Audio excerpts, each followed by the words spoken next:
पर जी कैसे समझें कि हम सही राह पर चल रहे हैं?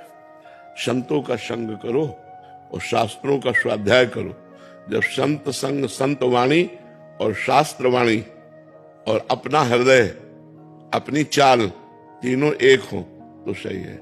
मनमानी नहीं होनी चाहिए। मनमानी है तो नाटक है, पाखंड है, दंभ है, वो भक्ति नहीं है, वो सत्य मार्ग नहीं है। पर जी संत संग से क्या तात्पर्य आ जाए? जो भगवान के प्रेमी महात्मा जन हैं, उनके वचन जब हम सुनते हैं और उन वचनों को आचरणों में उतारते हैं, उसे सत्संग कहते हैं। इसमें जैसे आपने बोला शास्त्र संबत और संत संबत, तो महाराज जी बहुत सारे शास्त्र हैं जो एक अलग अलग मार्ग के हमें ज्ञान देते हैं। इसलिए हम अपने मार्ग के शास्त्रों का स्वाध्याय करें, अपने मार्ग के संतों का संग करें।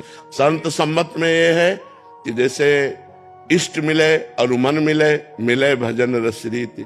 जब हमारा इष्ट मिलता है, हमारा मन मिलता है, हमारी भजन रस रीति मिलती है, उन संतों के वाक्यों को हम माने। शास्त्र में जैसे सांख्य योग, भक्ति योग, कर्म योग, तो हम किस योग के प्रतीक हैं, उस योग को हम देखें, अपने मार्ग के अनुसार हम अपनी बातों को स्वीकार करें। अब ये एक तरफ आपके श्रीमुख से सुना है कि संतों का सेवा, उनकी मतलब पूजा अर्चन करें, फिर जब उनका इतना करेंगे तो वो कुछ उपदेश भी करेंगे, तो फिर हम कहाँ चलें? क्योंकि अब हमको इसीलिए गुरुदेव का वर्ण किया जाता है कि हम संत सेवा कर सकते हैं, खवा पिया सकते हैं, उनके चरण धो सकते हैं, उनकी आरती कर सकते हैं, लेकिन उपदेश अपने गुरु के मानेंगे, या जो गुरु से मिलते हुए उपदेश है वही हम अपने जीवन में धारण करेंगे।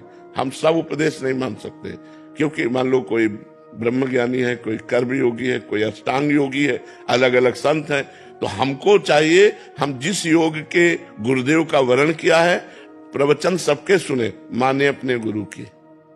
जो उपदेश हमारे गुरु से मिलेगा वही हम उपदेश मानेंगे, अन्यथा प्रणाम, संत सेवा कर लेंगे, लेकिन सब उपदेश हम नहीं मान सकते।